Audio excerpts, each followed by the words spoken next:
आज की short analysis में हम डिस्कस करेंगे जेनेसिस इंटरनेशनल कॉरपोरेशन। दोस्तों आप लोगों को बता दूं कि ये स्टॉक मार्च 2024 से करेक्शन के अंदर चल रहा है। मोटा मोटी देखो तो दोस्तों इसने 4 महीने यानी पूरा एक क्वार्टर करेक्शन में बिता दिया।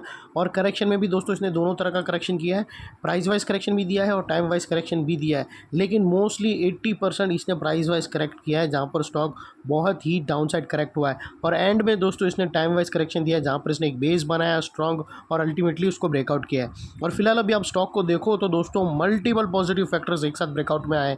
ये स्टॉक के अंदर दोस्तों एक डाउनवर्ड स्लोपिंग पैरेलल चैनल थी जो एक स्ट्रॉन्ग रेजिस्टेंस का काम कर रही थी। अल्टीमेटली स्टॉक ने उसको ब्रेकआउट किया है। यहाँ पर करेक्शन कंप्लीट के कंफर्मेशन मिले, पॉजिटिव क्लियर डाइवर्शन मिला और एक बहुत बड़ी रिवर्सल चार्ट पैटर्न मिली है दोस्तों, जिसके तहत स्टॉक अपसाइड में 25 से 28% रिटर्न देने के लिए रेडी है। लेकिन दोस्तों इसमें कोई भी मेरी बाय सेल होल्ड रिकमेंडेशन नहीं है, ये प्योरली एजुकेशन पर्पस से आप लोगों से शेयर कर रहा हूँ।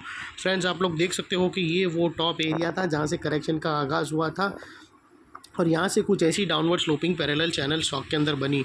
और जब तक स्टॉक ये डाउनवर्ड स्लोपिंग पैरेलल चैनल में रहा, इसके अंदर back to back lower lows hit हो गए और बहुत ही भयानक तरीके से प्राइस वाइज करेक्ट हुआ।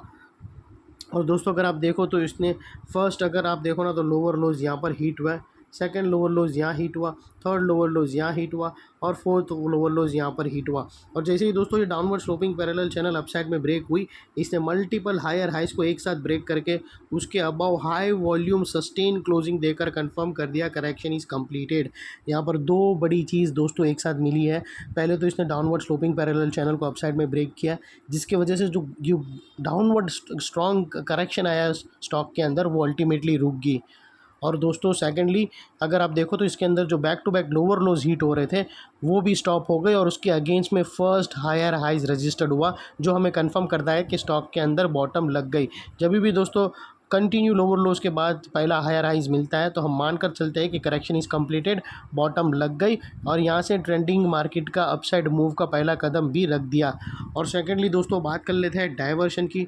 तो दोस्तों अगर मैं आप लोगों को एमएससीडी डालकर बताऊं तो यहाँ पर क्लियर हमें पॉजिटिव डाइवर्शन मिलता है दोस्तों अगर आप नोटिस करोगे प्राइस एक्शन के लोअर लोज को और उसको कंपेयर करोगे एमएससीडी के ऑसिलेशन से, तो यहाँ पर आपको क्लियर कट पॉजिटिव डाइवर्शन मिलेगा। दोस्तों अगर प्राइस एक्शन के लोअर लोज देखो ना तो ये एरिया से ये डाउन साइड में टिल्ट हुए हैं फ्रेंड्स, और ये वही अगर आप एमएससीडी के ऑसिलेशन देखो तो ये अप साइड में टिल्ट हुए और यहाँ से ब्रेकआउट उसने पॉजिटिव डाइवर्शन ने दिया। और positive diversion positive hidden diversion से भी ज़्यादा स्ट्रांग होता है और वो अप साइड में अच्छा खासा मोमेंटम देता है स्टॉक के अंदर। और दोस्तों देख लेते हैं चार्ट पैटर्न की। तो दोस्तों यहाँ पर ज़बरदस्त हमें रिवर्सल चार्ट पैटर्न मिली है और दोस्तों जिसकी एक्यूरेसी बहुत ही 70 से 80% ये चार्ट पैटर्न की एक्यूरेसी होती है। दोस्तों अगर आप देखो ना तो यहाँ पर हमें क्लियर कट राउंडिंग बॉटम मिली है दोस्तों, और वो राउंडिंग बॉटम की जो नेकलाइन निकल कर आती है वो समवेयर अराउंड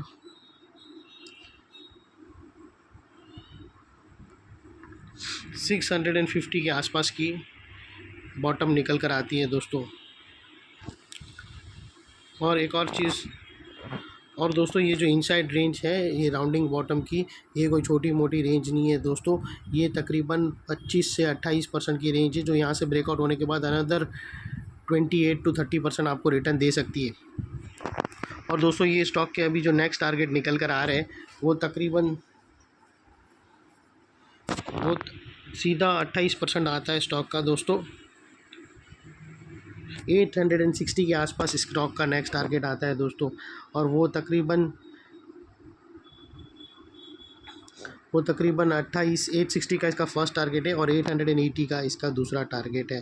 तो तकरीबन अगर आप देखो ना तो दोस्तों 25 से 28% के बीच का जो टारगेट है और बहुत ही ज़बरदस्त टारगेट है।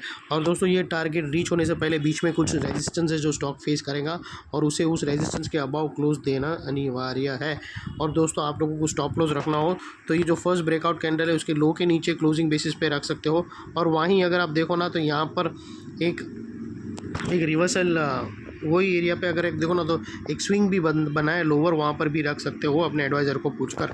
और दोस्तों वो लिहाज से अगर आप रिस्क टू रिवॉर्ड रेशियो देखो तो आपका रिस्क का एरिया फ्रेंड्स इतना ही है और रिवॉर्ड का एरिया दोस्तों इतना बड़ा है कि ऑलमोस्ट 1:2 का रिस्क टू रिवॉर्ड रेशियो है जो काफ़ी फेवरेबल है फ्रेंड्स। और सेकेंडली दोस्तों ये दोस्तों एक चीज़ और याद रखना कि राउंडिंग बॉटम एक वाहिद ऐसा पैटर्न है, चार्ट पैटर्न, जो आगे जाके फर्दर जाके एक कप एंड हैंडल पैटर्न में भी चेंज होता है। तो वो हिसाब से अपना स्टॉप लॉस तो आप अच्छे एरिया पे रखो तो बहुत ही इंपॉर्टेंट है राउंडिंग बॉटम के अंदर, क्योंकि यही एक ऐसा पैटर्न है जो फर्दर कंटिन्यू होकर वो नीचे आता है और हैंडल के अंदर स्टॉप लॉस हिट करके वह हैंडल कंप्लीट करता है, फिर वापस नया ब्रेकआउट देता है। तो अगर समझो यहाँ पर ऐसा ये बना कप और यहाँ से वापस हैंडल बनने नीचे आया तो तुम्हारा स्टॉप लॉस हिट हो जाएगा, फिर यहाँ से एक नया ब्रेकआउट देगा कप एंड हैंडल का। तो राउंडिंग बॉटम में एक ये चीज़ रहती है दोस्तों। और एक और चीज़ आप लोगों को बता दूं फ्रेंड्स, ये जो नेकलाइन के पास वाला एरिया ये बहुत ही इंपॉर्टेंट एरिया है। अगर आप देखो तो यहाँ पर ही मल्टीपल पॉजिटिव फैक्टर्स एक साथ एक्शन में आते हुए मिले दोस्तों। यही एरिया पे हमें downward sloping parallel channel upside में ब्रेकआउट होते हुए मिली। यही एरिया पे दोस्तों लोअर लोज हायर हाइज में शिफ्ट होते हुए मिले। यही एरिया पे दोस्तों हमें पॉजिटिव क्लियर डाइवर्शन एमएसीडी के थ्रू मिला। और यही एरिया पे दोस्तों एक बहुत बड़ी reversal chart pattern rounding bottom breakout होते हुए मिली। तो दोस्तों जो एरिया अभी तक एक स्ट्रॉन्ग रेजिस्टेंस था वो अल्टीमेटली स्ट्रॉन्ग सपोर्ट बनकर खड़ा हो चुका है। और इनकेस अगर स्टॉक अपसाइड में गया और ये जो ब्लू लाइन है उसके आसपास अगर सेलिंग प्रेशर फेस करके वो वापस नेकलाइन को रीटेस्ट करने आया तो दोस्तों ये एरिया एक स्ट्रॉन्ग सपोर्ट का काम करके आगे आएगा और स्टॉक को अपसाइड में पुश करेगा। और इतने बड़े स्ट्रॉन्ग सपोर्ट के नीचे हमारा स्टॉप लॉस है जो आसानी से हीट नहीं होगा, लेकिन बाय एनी चांस अगर क्लोजिंग बेसिस पे हीट हो गया तो दोस्तों पोजीशन क्लोज कर देना स्टॉप लॉस देकर और अपना स्टॉक ट्रेड वाइंड अप कर देना। और एक और चीज़ दोस्तों, हम टॉप पे जा रहे हैं, मार्केट बहुत ही अपसाइड स्ट्रेच हो चुका है, मोमेंटम भी लूज़ कर रहा है और बहुत बड़ी इवेंट भी है। तो पोजीशन ज़रा हल्की रखना क्योंकि स्टॉप लॉस हीट होने के चांसेस अभी ज़्यादा है। ये थी हमारी एनालिसिस। अच्छी लगी तो प्लीज़ मेरी चैनल को लाइक शेयर सब्सक्राइब करना, अपनी फैमिली फ्रेंड्स रिलेटिव को ज़रूर शेयर करना। Thank you.